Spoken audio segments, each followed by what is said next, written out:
मैं आप सब लोगों को सबसे पहले भूमकाल जोहार कहना चाहता हूँ। मंच पर हमारे काफ़ी सम्मानित लोग हैं। ध्रुवा समाज के संभागीय अध्यक्ष पप्पू भाई हैं, यहाँ अलग अलग समाजों के प्रतिनिधि हैं। सबका नाम लिया जाए तो काफ़ी वक्त हो जाएगा। कहा गया कि हम भूमकाल पर कुछ बातचीत करें। देखिए, भूमकाल पर बात करने के लिए काफ़ी वक्त लगेगा और मुझे एक प्रोग्राम पर जाना है। जब तक मैं नहीं जाऊंगा वो लोग वहाँ इकट्ठे रहेंगे, इसलिए मैं जल्दी अपनी बात यहाँ करके जाना चाहता हूँ। एक बात तो स्पष्ट है कि हम लोग जल जंगल जमीन का नारा लगाते हैं। दरअसल भूमकाल है बहुत जल जंगल जमीन के लिए, इसमें किसी को कोई शंका करने की जरूरत नहीं है। जब भूमकाल का इतिहास पढ़ते हैं तो लगता है कि हम लोग आज जो आज़ादी के 75 साल आने के बाद भी क्या भूमकाल की वो जो भावनाएं हैं उनको हम लोग समझ पाए, जिसके लिए हमारे पूर्वजों ने इतनी लड़ाइयाँ लड़ी, बलिदान दिया, अपनी आहुतियाँ दिए। तो सच ये कि मैं एक दो घटनाएं बताना चाहता हूँ। पहले तो एक कि आखिर भूमकाल हुआ क्यों, किस वजह से हुआ। देखिए, 1857 की गदर के बाद से ही अंग्रेज सरकार पूरे देश में अलग अलग कानूनों से जमीन पर, जंगल पर, पहाड़ पर, नदियों पर कब्जा करना शुरू कर दिया। और वैसा ही 1968-70 में एक नियम आया और 18वीं सदी के लास्ट में ही वनों पर कब्जा करने के लिए कानून बनाया गया। और वो कानून इस तरीके का बनाया गया कि उसमें सच है कि कानून तो बन गया, लेकिन जंगलों का दोहन करने के लिए, लकड़ियों का दोहन करने के लिए आंध्रा से और बाहर से ठेकेदार बुलाए गए। एक एक जंगल को ठेका दिया जाने लगा और वो जो ठेकेदार है और कंपनी के जो कर्मचारी हैं, राजा के जो कर्मचारी हैं, इन लोग मिल करके गांव में बताना शुरू कर दिए कि नहीं, अब ये जंगल अब तुम्हारा नहीं है, मतलब आदिवासियों का नहीं है। तुम चाहे इस बस्तर के अंदर हजारों वर्षों से रह रहे हो, लेकिन अब कंपनी की सरकार ने कानून बनाया और हमें ठेका दिया उस कानून के अंतर्गत, इसलिए ये जंगल अब हमारा है, कंपनी का है और अब हमको ठेका मिला है और इस पे अब आप नहीं जा सकते। इसका मतलब क्या? इसका मतलब है कि अगर हम लोग, अब आप बताइए, एक छोटा सा उदाहरण, अब तो बहुत बड़े बड़े घर बन गए, अब लोगों के पास कपड़े भी हैं। उन दिनों कपड़े भी नहीं थे, इतने बड़े घर भी नहीं थे। अब आप कल्पना करिए कि कोलेंग, दरबा जैसे पहाड़ों के बीच के जो गांव है और जो भी अंदर के गांव है, उन गांवों के लोगों के पास कपड़े भी नहीं थे, तो ठंड में, बारिश में कैसे रहते थे और छोटे छोटे मकान थे और उन मकानों में अपना जीवन बसर कर रहे थे। और उनको कहा गया कि आप जंगल से पत्ता भी नहीं लाओगे,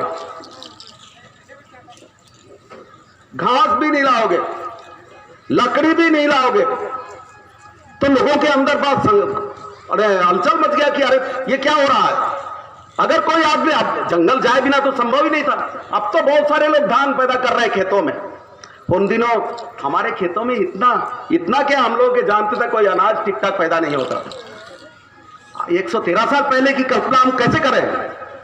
तो आदमियों का पूरा जिंदगी, हमारे आदिवासियों का जंगल पर ही निर्भर था। अगर जंगल ना जाए तो उनको फल खाने नहीं मिलता था, जंगल ना जाए, जिसको कंदमूल बोलते हैं, वो भी ना मिले तो भूखे पेट मर जाए लोग। तो जंगल जाना तो मजबूरी है। अगर जंगल जाने से ये जो कंपनी के लोग, राजा के लोग और ठेकेदार मिलकर के अत्याचार करते थे, मारते थे, पीटते थे, और अगर कहीं मिल गया छोटा मोटा झोपड़ी है तो उसको कुर्क कर देते थे, तोड़ के फेंक देते थे।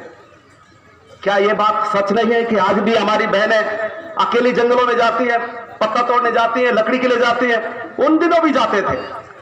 एक दो बहनें भी जा रही हैं तो उनके साथ बलात्कार की कई घटनाएं सामने आई।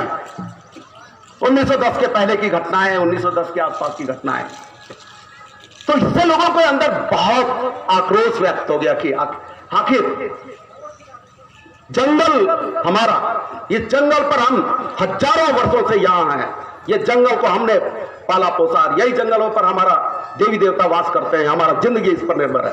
और ये लोग अभी आकर के कह रहे हैं कि ये जंगल तुम्हारा नहीं है और उसको जाने से हम लोग पर अत्याचार कर रहे हैं। ये कैसा हो रहा है? इसको लेकर के लोगों के अंदर बहुत गुस्सा था, बहुत आक्रोश था। और लोगों ने मन के अंदर तो बहुत सारी बातें थी, फिर उसमें बहुत सारी तत्व जुड़े हैं, लेकिन मैं उस पर ज्यादा नहीं जाना चाहता हूं। लेकिन सच है कि ये कुछ ऐसी घटनाएं हैं जिसके वजह से लोगों के अंदर भारी आक्रोश हुआ, भारी आक्रोश। और फिर दूसरा वजह क्या था? दो मुख्य कारण थे। एक वजह था 1908 में आबकारी अधिनियम लाया गया, शराब पर कानून लाया गया अंग्रेजों के द्वारा, और कानून ला करके इस पूरे इलाके में भट्टी शुरू किया गया। भट्टियों में दारू बनता था, दारू मतलब शराब। और ये इतना कर दिया गया, ये ऐलान कर दिया गया, प्रचार कर दिया गया, मुनादी करा दिया गया कि अब कोई भी आदिवासी, अगर आदिवासी का मतलब ये, मेरा कहने का मतलब है कि आदिवासी मतलब इस बस्तर के अंदर जो लोग भी रह रहे हैं, चाहे वो महारा हो, दाकर हो, कलार हो, रावत हो, ये सब आदिवासी हैं। वो भले एसटी नहीं है, उनको एसटी की सुविधा नहीं मिल रही हो, लेकिन ये आदिकाल से आदिवासी हैं, ये आदिकाल से यहां रह रहे हैं, इसलिए आदिवासी है। मेरा आदिवासी कहने का मतलब है कि ये सब मूलवासियों से है। तो मैं कहना ये चाहता हूं कि ये जो भट्टी का जमाना आया तो सरकार के तरफ से कहा गया कि आप शराब केवल भट्टी का पियोगे, घर में अगर बना के पियोगे तो ठीक नहीं होगा, आपको मारेंगे, पीटेंगे, आपके खिलाफ और दूसरे तरीके आजमाएंगे। मारने पीटने का तरह क्या था?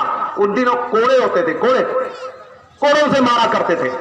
अगर कोई गलती किया तो अगर ज्यादा गलती किया तो 100 कोड़ा, थोड़ा कम किया तो 50 कोड़ा, उससे कम किया तो 10 या 20 कोड़े, इस तरीके से लगाए जाते थे। तो इस तरीके का दंड था। और लोग, भट्टी आया और इस ऐलान तो कर दिया गया कि आप भट्टी से पियोगे। अगर कोई आदमी गलती से गांव में शराब बना लिया, अभी तो दुनिया भर का शराब हो गया, शक्कर का हो गया, गुड़ का हो गया, ना जाने क्या क्या हो गया। उन दिनों के लिए केवल एक ही शराब होता था, वो है महुए का। और महुआ अगर कोई गांव में एक आध आदमी पर बना लिया और पता लग गया तो उसकी खैर नहीं थी। मारना, पीटना, तमाम तरह की प्रताड़नाएं दिया करते थे और घर को भी कुर्क करते थे। जो भी उनके पास थोड़ा माल चौकी में रहता था, उन सबको खत्म कर देते, तहस-नहस कर देते थे, उसमें जो कुछ था उसको लेके चले जाते। तो इस तरह का अत्याचार था। इसका मतलब ये क्यों अत्याचार करते थे? इसलिए ये डर भी पैदा कर दिया गया था और ये अत्याचार इसलिए भी कर रहे थे कि नहीं, जो भी आदिवासी पिएगा भट्टी का पिएगा, भट्टी से खरीद के पिएगा। इसका मतलब क्या? जो भी पैसा थे या वस्तु के बदले वस्ती या जो भी पैसे इस तरीके का था भी, तो वो भट्टी पे ही देना पड़ता था। तो इसका आमदनी किसको हो रहा था? अंग्रेजों को हो रहा था सीधे तौर पर। यहाँ के जो भी लोग थे उनको हो रहा था। तो इसके लिए इस तरीके के अत्याचार थे। तो हमारे लोगों ने सोचा कि यार हमारा जो देवी दामी है, हम जो हमारा जागा जिम्मी है, हमारा ये जो हम लोग जल्दी माता से लेकर तमाम जो माताएं हैं, हम तो उनको तरफते हैं। पैदा होने से लेकर मरने तक का हमारा ये बवे का शराबी से तो हम तो तरफते हैं, तभी तो सब कल्याण हो रहा है, सभी तो हम लोग ठीक ठाक रह पा रहे हैं, जिसकी वजह से हमारा देवदामी भी खुश है। फिर अगर हम मौवे के दारू नहीं बनाएंगे घरों में, तो फिर अपने देवदामी को, अनारपेन को, जागा जिम्मी को कैसा हम तड़पेंगे। इसको लेकर के लोगों के अंदर बड़ा गुस्सा आया कि ये बाहर से आए हुए लोग और हमें शराब बनाने के लिए नहीं कह रहे हैं और भट्टी से पीने के लिए कह रहे हैं, यह बंद होना चाहिए और इसको इसके खिलाफ लड़ना चाहिए। और भी वजह है, तो ये कुछ ऐसे वजह है जिसके वजह से उन दिनों लोगों ने तय किया कि नहीं, ये जो अंग्रेज और उसके साथ मिले हुए जो राजा है, राजा के लोग और ठेकेदार, इनके खिलाफ लड़ाई होनी चाहिए, इनको मार भगाना चाहिए। लोगों ने तय किया और 1 फरवरी से लड़ाई चालू भी हुई। तो साथियों, बात यह है कि लड़ाइयां जो कर रहे थे, जो हमारे योद्धा थे, ये निर्विवाद रूप से किसी को कहने की जरूरत नहीं है कि उस भूमकाल की लड़ाई के जो हमारे नेता हैं, इसमें कोई शक नहीं, पूरे इतिहास पढ़ने के बाद और तमाम जनश्रुतियों में जो लिखा हुआ है उस हिसाब से भी कहने से हमारे इस भूमकाल के नेता निर्विवाद रूप से गुड्डादूर थे और देवरीदूर उन महान योद्धाओं में से एक थे।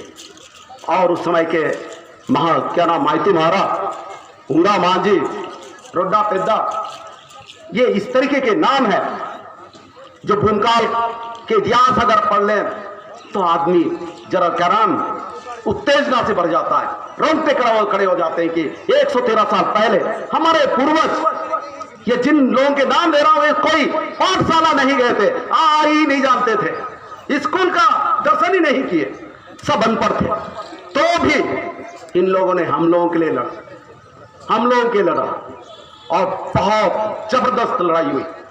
सच कहें तो पूरे बस्तर भर में ये लड़ाइयां हुई, बस्तर के हर इलाके में लड़ाई हुई। हमारा ये अपने इस जिले में कुकानार से लेकर के सौतनार, चितलनार, तोंगपाल, लेदा, इन सारे इलाकों में हमारे उन दिनों के बहादुर जो लाखों लोग हैं, इस पर कब्जा जमा लिए थे।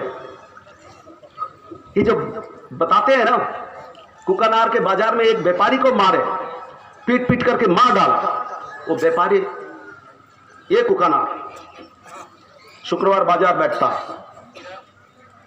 उसका कसूर क्या था?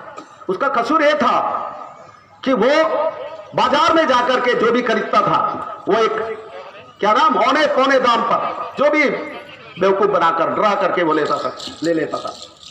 और एक शोषण का प्रतीक था वो व्यापारी, शोषण का प्रतीक था, इसलिए उसको इतना पीटा गया कि वो मर गया। तो सवाल ये हमारे जिले की बात है, बाकी और इतनी सारी चीजें हैं। मैं कहना ये चाहता हूं कि इस पूरे भूमकाल की लड़ाई जो करीब करीब मार्च के अंत और अप्रैल तक चला, 5 सप्ताह तक, इस लड़ाई में एक बहुत बड़ी घटना हुई। वो एक घटना है कि 7 फरवरी 1910 को गीदम में एक बैठक होता है, हालांकि और कोई संदर्भ है, लेकिन एक बैठक होता है, उसमें केवल 9 लोग शामिल होते हैं, जिसमें गुंडाधूर भी शामिल था। और उस बैठक में यह तय करते हैं, तब तक 7 दिन हो गया था भूमकाल की लड़ाई शुरू होकर के, जगह जगह उत्पात मचा रहे थे, मार रहे थे, काट रहे थे, थाने पर कब्जा कर रहे थे, फॉरेस्ट डिपार्टमेंट के क्वार्टरों में कब्जा कर रहे थे, बाजारों में जाकर के हमारे विद्रोही लोग लूट रहे थे, कब्जा कर रहे थे। ये उस समय का दौर था। तब 7 फरवरी 1910 को गीदम में, गीदम छोटा सा बस्ती रहा होगा, गांव रहा होगा, कितने घर थे पता नहीं, वहां बैठ करके हमारे विद्रोही लोग फैसला करते हैं, जिसमें गुंडाधूर विशेष रूप से उपस्थित रहते हैं। और उस बैठक में तय करते हैं कि नहीं, अब बस्तर के अंदर ना हमें अंग्रेजी राज स्वीकार है, ना ही राजा का राज स्वीकार है। अब हमारे बस्तर के अंदर आदिवासी राज होना चाहिए, आदिवासी राज की स्थापना करेंगे। इसका फैसला करते हैं 7 फरवरी को। ये गजब की चीज हुई। और सच ये कि ये छोटा मोटा फैसला नहीं है, और वो सब कोई पढ़े लिखे लोग नहीं थे, तो भी इस तरीके के फैसला लिए। बहुत सारे हमारे कर्मचारी हैं जो पढ़ते लिखते होंगे, मैंने भी मैं इतिहास का विद्यार्थी हूं, देश के अंदर अलग अलग हिस्सों में आदिवासी बहुत लड़े, चाहे झारखंड हो, आंध्रा हो, राजस्थान हो, चाहे भील हो या संताल हो, या आंध्रा के हमारे कोया गोंड लोग हो, या चंद्रपुर के बाबूराव सिरमाके हो, ये सब लोगों ने लड़ा। लेकिन इतना स्पष्टता से कोई फैसला नहीं कहीं पे भी नहीं दिखता है किसी भी लड़ाई में। जिस तरीके के भूमकाल की लड़ाई के दरमियान 7 फरवरी 1910 को गीदम में बैठ करके फैसला लेते हैं कि नहीं, अब आदिवासी राज कायम किया जाए इस बस्तर के अंदर। ये मामूली घटना नहीं है। क्या आज हम 113 साल हो जाने के बाद इन घटनाओं पर ध्यान नहीं देना चाहिए हमें? आज जरा पीछे मुड़कर देखें तो क्या दिखता है। मैं कल कुमाकोले के गांव में था, मैं चर्चा कर रहा था, शायद वक्त कम हो रहा है, मैं धनी माफ करना किधर, मैं ये चर्चा कर रहा था कि जब मैं पहली बार एमएलए बना कॉलेज पढ़ते हुए, तब गांव में एक चर्चा सुनते थे, एक बात आती थी, क्या नाम, गाय का भी टैक्स देना पड़ता था, बकरी का भी टैक्स देना पड़ता था। तो फॉरेस्ट वाले वो आजा, ये 1910 की कहानी नहीं है, 1990 की पहले की कहानी है, ये जो हम लोग खुद अपने आंखों से देख रहे थे। तो अब फॉरेस्ट वाले गांव में जाकर के तुम्हारे बकरियां जंगल गए थे चरने के लिए, पत्ता चरे, पत्ता खाए, तुम्हारे गाय बैल जाकर के जंगलों में चरने गए, इसलिए तुम टैक्स दो, साल में एक बार टैक्स लेने आते थे होंगे, ठीक है। और ये सच्चाई है, और इस सब के खिलाफ भी लड़ाई हुई। अरे आदमी पर टैक्स, अरे जानवरों पर टैक्स, क्या कहना है। ये सब चीज 1910 में हमारे पूर्वज लोग इस अन्याय को समझ गए थे, इसलिए विद्रोह किए। आप बताओ, आजादी के बाद 90 तक इस तरीके का टैक्स कायम था। इसको बोलते थे क्या नाम, गुड मसूल, मेका मसूल बोलते थे उस समय। वो एक अरबी का शब्द है मसूल, वो शब्द यहां चलता था, मसूल, मेका मसूल, गुड मसूल। अब बताओ, आजादी के बाद 1990 तक ये टैक्स कायम था, हम लोग दे रहे थे, गांव के लोग, नाकेदारों को, डप्पेदारों को, रेंजरों को डर करके। ये सच नहीं है, सच था। लेकिन तब तक हमारे लोग बहुत सारे पढ़ लिख लिए थे, हमारे कहने वाले एमएलए एमपी बन रहे थे, मंत्री बन रहे थे। लेकिन कितना साल हो गया था 90 तक आजादी के, कितना साल हो गया था बताओ, 55-60 साल हो गए थे, है ना, ठीक है ना, 55 साल हो गए थे आजादी के। 55 साल तक इस तरीके के टैक्स हमारे देश में था, हमारे इलाके में था, हमने विरोध नहीं किया। लेकिन 1910 में हमारे जो पूर्वज हैं, गुंडादुर के साथी लोग, इस बात को जानते थे कि नहीं, इस तरीके का जो अन्याय आने वाले समय में भी बस्तर के लोगों पर थोपा जाएगा, एक टैक्स थोपा जाएगा, ये लगान थोपा जाएगा, इसलिए इसका विरोध होना चाहिए। विरोध किए। और 1910 कभी मैं सोचता हूं तो सिर जाता हूं कि हम लोग अब क्या कर रहे हैं। जरा इस गिदम के फैसले 1910 के वो तमाम जो कारण थे जिनके वजह से ये विद्रोह हुआ, भूमकाल की लड़ाई हुई, वो वजहों के प्रकाश में जब हम देखते हैं तो आज हम क्या कर रहे हैं, आज बस्तर के अंदर क्या हो रहा है, क्या हो रहा है। मैं अभी हमारे नीलम भाई से बात करते करते कह रहा था, नीलम हमारे पढ़ाई के सहयोगी हैं, सहपाठी है, मित्र हैं। उनसे मैंने पूछा, यार ये रोड किनारे में कितने आदिवासियों का जमीन है? बोले एक भी नहीं, केवल मैं हूँ। तुम कहाँ आदिवासी हो यार? मैंने कहा तुम कहाँ आदिवासी हो? तो बोले मैं अकेला। फिर यहाँ का जमीन कैसा हुआ? बोले फिर ये तो सब जमीन चला गया आदिवासियों के हाथ से। तो ये उन्होंने कहा, ये यहाँ की किस्से हैं, यहाँ की किस्से। क्या क्या हो रहा है मुझे नहीं मालूम, सब आप लोगों को मालूम है। एक कहानी पढ़ रहा था एक दिन मैंने पढ़ते पढ़ते अचानक रामासौड़ी को दे दिया, यार ये थोड़ा रिपोर्ट देख लेना। वो जसपुर रायगढ़, उसमें ये लिखा था, बड़ा पेपर है, उसमें ये लिखता है कि आदिवासी लड़की से शादी लोग इसलिए करते हैं कि शादी करने के बाद उस लड़की के नाम से जमीन खरीदते हैं, फिर उनको सरपंच बनाते हैं। और एक वो जसपुर की कहानी है, या कितना पिटे आप लोग देख लेना। और एक और किसी के नाम से उसी पेपर वहीं पे लिखता है, एक गांव की उसी जसपुर की घटना है, उस पे एक आदमी पहले से शादीशुदा है सब लोग, लेकिन वहां आकर के आदिवासी लड़कियों से शादी कर रहे हैं। और एक आदमी 4 लड़कियां शादी करता है, 4 आदिवासी लड़कियों से। एक को सरपंच लड़ाता है, एक को जनपद लड़ाता है, एक को जिला पंचायत लड़ाता है।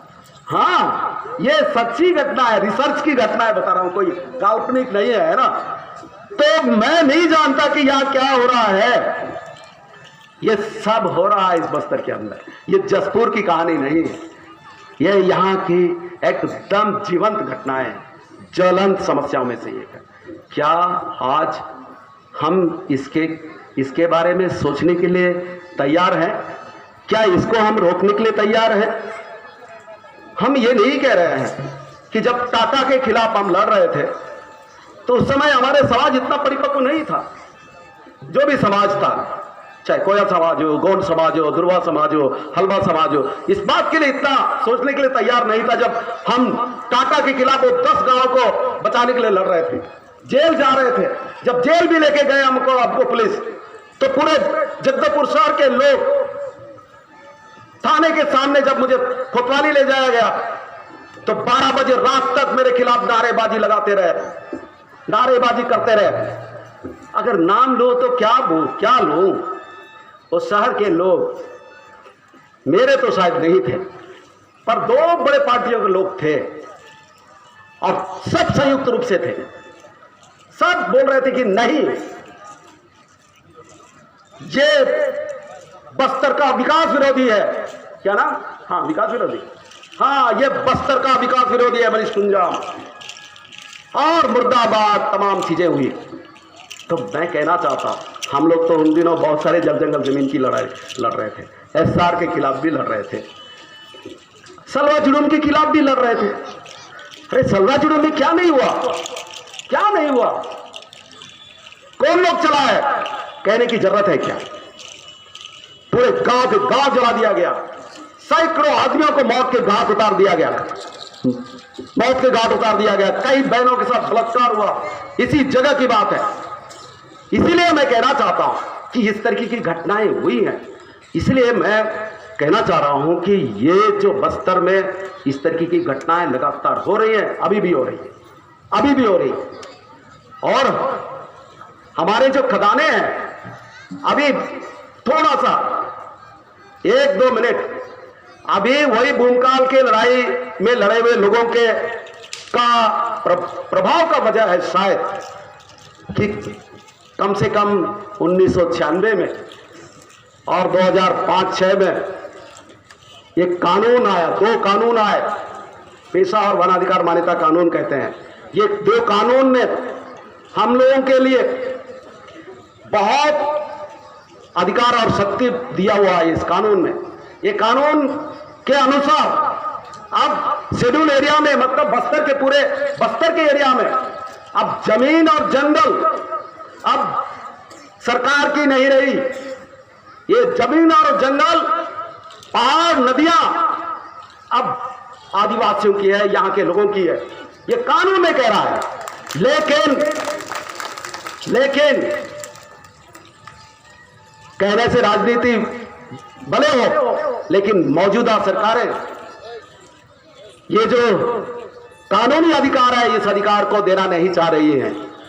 एक दिन संतोष एक सभा में बोलते हुए कहा कि नहीं, अब ऐसा ये तमाम जो घटनाएं घट रही है, जमीन हमारे हाथ से निकल रहा है, बहुत सारे पहाड़ हमसे निकल रहे हैं, चाहे आमदई हो, बेलडला हो, दुर्कोंदल के हो, या मुला खिसली का हो, ग्रेनाइट का खदान हो या चीना खदान हो, ये तमाम तरह के खदानों पर सारा संकट छाया हुआ है। बड़े कस्बों में और हाईवे में हमारी जमीन लगातार जा रही है, बाहर के लोग के कब्जे में जा रहा है। तो अब ऐसा लग रहा है कि अब दोबारा बड़ा भूमकाल की जरूरत पड़ेगा, बड़ा भूमकाल की जरूरत पड़ेगा। तो मैं कहना चाहता हूं, सच मैंने कहा कि सच संतोष, फिर भूमकाल की लड़ाई लड़ने में अब और कौन सी वजह की इंतजार है, किस परिस्थितियों का इंतजार है, अब तो लड़ना ही चाहिए। आज सच है कि ये तमाम जो घटनाएं हो रही है, इसको लेकर के अगर हम बिना भेदभाव के, राजनीतिक भेदभाव के और तमाम मतभिन्नताओं के बावजूद अगर एकजुट नहीं हुए, तो मैं कहना चाहता हूं इस कि जल जंगल नहीं, जमीन नहीं बचेगा। और ये जो हमारे भूमकाल के जो महान शहीद हैं, गुंडादूर, देबरीदूर, आयतुमारा, उंगा माझी, ये तमाम लोगों को हम चेहरा दिखाने लायक नहीं है। हम उनको, हम ये कहते हैं ना कि हम उनके वंशज हैं, हम उनके वंशज कहलाने लायक भी नहीं है। सच है कि अब तो 1910 से ज्यादा खतरा आ गया है, 1910 से कई ज्यादा हम पर खतरे आ गए हैं जल जंगल जमीन पर। अब तो सबको सतर्क हो जाना चाहिए, सतर्क हो जाना चाहिए। इसलिए मैं कहना चाहता हूं कि अब बिना किसी लाद लपेट के अब हमारी जल जंगल जमीन की हिफाजत के लिए जो कानूनी अधिकार दिया हुआ है, उसके पूरे अधिकार मिलने तक के लिए अब सचमुच बड़े संघर्ष के लिए तैयार हो जाना चाहिए। यही भूमकाल के महान शहीदों का के प्रति सच्ची श्रद्धांजलि होगी, यही उनका आदर्श है, वही यही उनका रास्ता है। उनके रास्ते पर अगर हम नहीं चले तो बस्तर नहीं बचेगा, हमारे कल्चर नहीं बचेगा, हमारा जमीन नहीं बचेगा, हमारा जंगल नहीं बचेगा। इसीलिए भूमकाल के लड़ाकों ने कहा और लड़ करके ये बता दिया कि ये एक उदाहरण है, ये एक मिसाल है, इसको लेकर हमारे आने वाली पीढ़ियां चले तो बस्तर बचेगा। तो अब बस्तर को बचाने के लिए आप पर हम पर जिम्मेदारी है, ये निर्भरता है, इसको निर्वाह करने की जरूरत है। मैं इन्हीं शब्दों के साथ मैं भूमकाल के महान जो शहीद हैं, गुंडादूर के उन तमाम सहपाठियों के प्रति सच्ची श्रद्धांजलि अर्पित करते हुए अपनी बात यही समाप्त करता हूं। एक बात मैं भूल रहा था कि गुंडादूर कहां समाप्त हुए ये पता नहीं है, पकड़ाया ही नहीं। लोगों के जनश्रुतियों में भी, कहावतों में भी पता नहीं कि वो कहां है कहां नहीं है। उनके मरने, अब 1910 की घटना है, उस समय आदमी होते तो वो तो पता ही, वो तो मर ही जाते ना, लेकिन उनके मरने की भी कहीं कहीं घटनाओं का पता नहीं लगता। तो कुछ इतिहासकार ये भी कहने लगे कि गुंडादूर कब इस बस्तर के अंदर पुनः एक देवता के रूप में, एक आदमी के रूप में शायद सामने आ जाए और जल जंगल जमीन पर आया हुआ खतरा जो है मंडरा रहा है, एक मंडरा ही नहीं रहा है, खतरा सामने आ गया है, खतरा शुरू हो गया है, उसके खिलाफ लड़ने के लिए शायद गुंडादूर के रूप में कोई और आ जाए। तो अब एक व्यक्ति नहीं, अब बहुत सारों को पैदा होना पड़ेगा गुंडादूर, तभी ये बस्तर बचेगा। इन शब्दों के साथ मैं पुनः आप सब लोगों को भूमकाल जोहार कहते हुए अपनी बात यही समाप्त करता हूं। धन्यवाद।